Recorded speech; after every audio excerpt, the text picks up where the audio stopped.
seems like a no-brainer. Yes.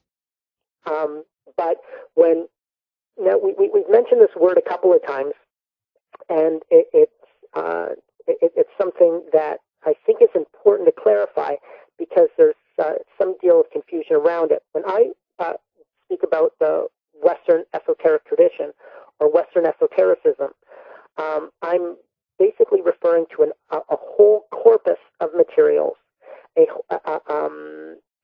wide span of religious currents since antiquity, since around the 3rd century CE, after Christ, up until New Age crystals, that deal with the notion that God, man, the world is best understood through an inner gnosis, a revealed knowledge. Now, this is probably a no-brainer to you. You're like, yeah, well, of course. But the thing is that when Freemasonry or Western esotericism is cited in most sources, people are referring to basically 4 principal figures: either Aleister Crowley, Manly P. Hall, Albert Pike, or Madame Blavatsky. Now, all of those figures, in my opinion, are very late and late figures in the development of the esoteric tradition, and for the most part are either disseminators or plagiarizers or charlatans. Like Crowley, for instance, everybody cites Crowley with all these accolades. He writes a commentary on Kabbalah, and he barely knew Hebrew. An essential basis of understanding Kabbalah is a very committed knowledge of Hebrew. You can't possibly know or do Kabbalah without knowing Hebrew. Well, Plus, I think he was morally repugnant. And then Albert Pike is the origin of all world Freemasonry and whatever. And I not to downgrade any of those people, but I think that in the history of the Western esoteric tradition, to me, they're small fry. They're very, very small, late disseminators of this tradition, and there are much more important figures that go beneath the radar, that aren't in the movie zeitgeist, that are part of this dissemination of knowledge. Mention a few of those, Frank, so people who are interested in this can kind of pick it up.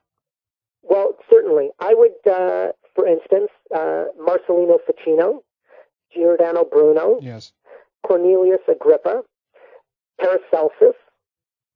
There's Albertus Magnus.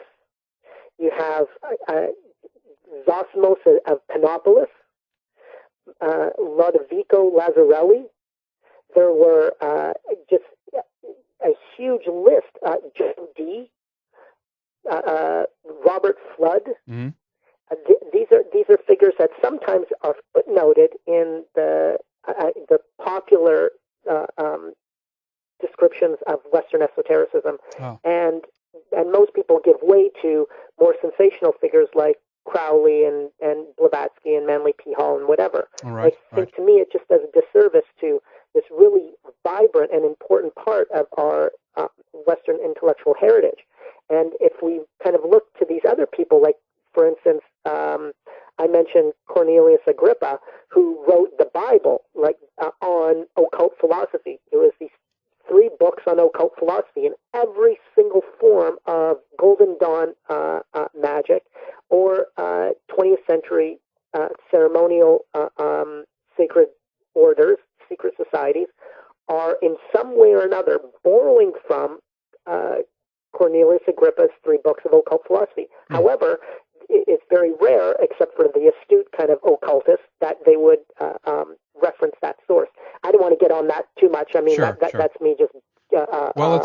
it's good information, Frank. I'm really sorry going on these tangents here. No, definitely not. This is good. This is good information, Frank, and we appreciate it because this is great for people who want to pick up on this and read some of the more more older sources to this information, as it were. But I do want to get back to the Manitoba building now and talk a little bit more about that here before we go off on way too many tangents, because again, this is good, this is very interesting, and there's much to talk about. But one thing I want to focus on is the positioning, if you will, of the building itself. Tell us a little bit about that and what you think that this has played has this rather played a big role in the reason for why they spent so much money on building this building in regards to the positioning within the American continent and specifically Canada? Frank, tell us about that. You got me there, Heinrich, and it seems that you seem to answer all these questions that are asked me to answer questions that are spot on the number. Now, I think, this is my hunch, that there is something altogether way more important about the building and its location than I can analyze as an historian. And the reason I mention that is that I had the good fortune last year of being, I was a research fellow in the Department of Anthropology at the University of Winnipeg, where I had the opportunity to go through, actually break into the sealed chest of the founder of our anthropological museum in Winnipeg. And this was a guy who spent 30 years of his life researching this little known, except extremely important sacred site in the near center of Manitoba. Mm-hmm. Perhaps Jim Saunders talked to you about it in a previous session. This area is called Tie Creek, and it's the oldest and perhaps largest. It's certainly the largest, but perhaps it's the oldest petriform rock settlement in all of North America. So it's like basically North America's Stonehenge.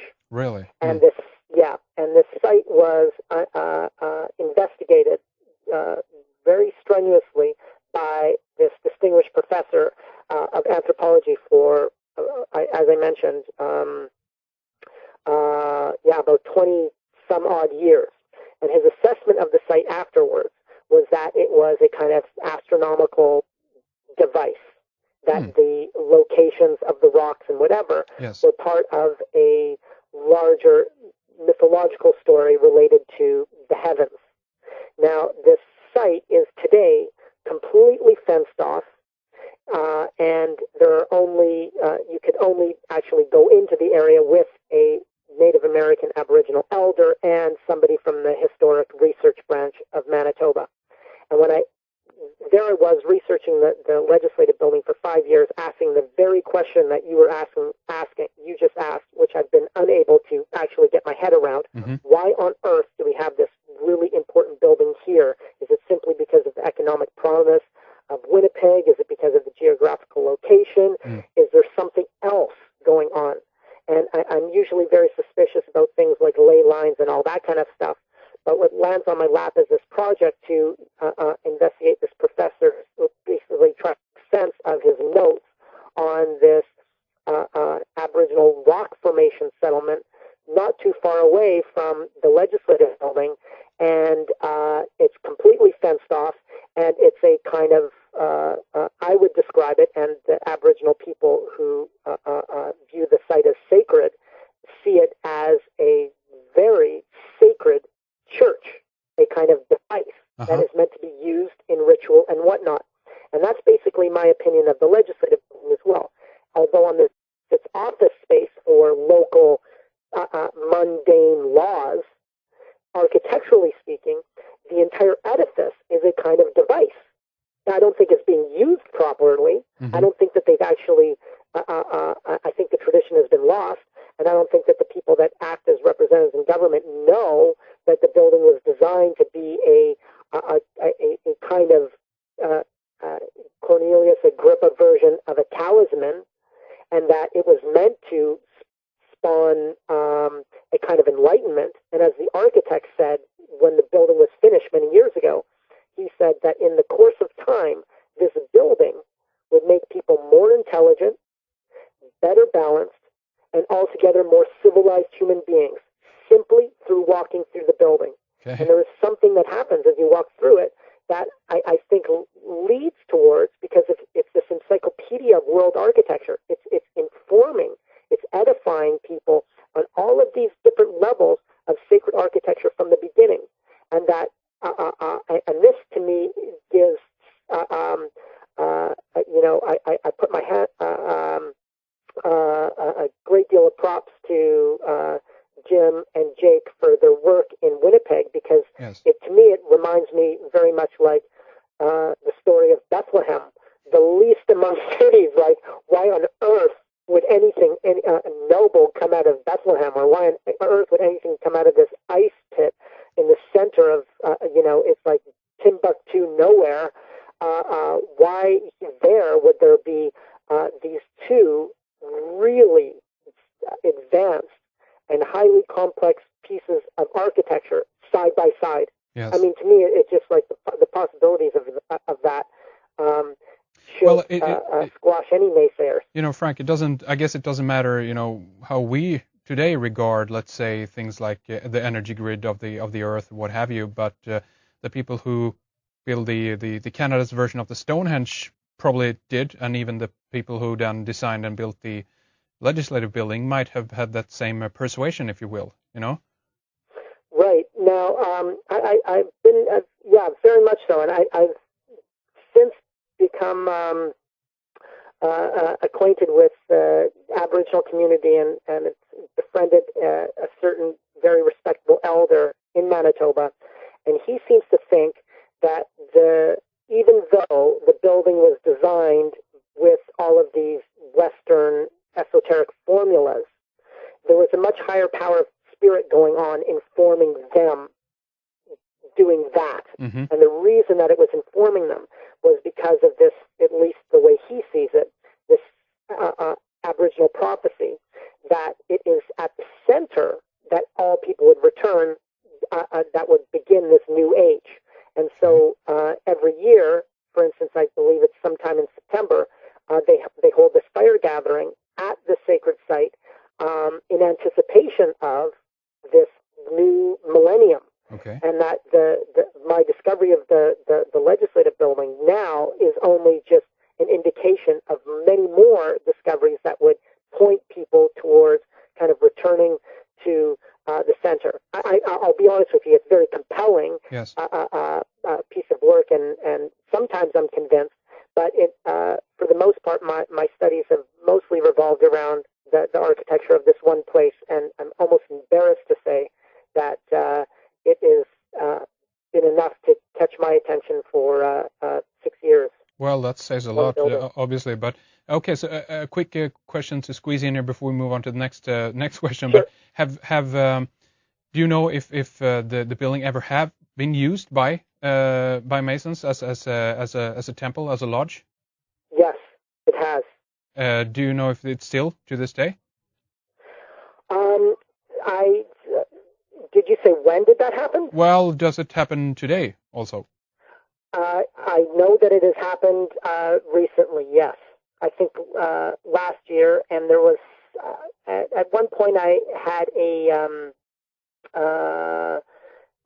somebody who was not advising my research in a certain way, only because he was a member of a number of different secret societies, which I hadn't had the inclination of ever joining, and had a very deep knowledge of the Western esoteric canon. Mm-hmm. And he was quite convinced that there was a particular time when the building was used, I think in the 30s, to inaugurate a new age, and that this ritual took place on the roof. He still has provided no evidence that this ever took place. Okay. But there has been speculation right from the beginning that the building was,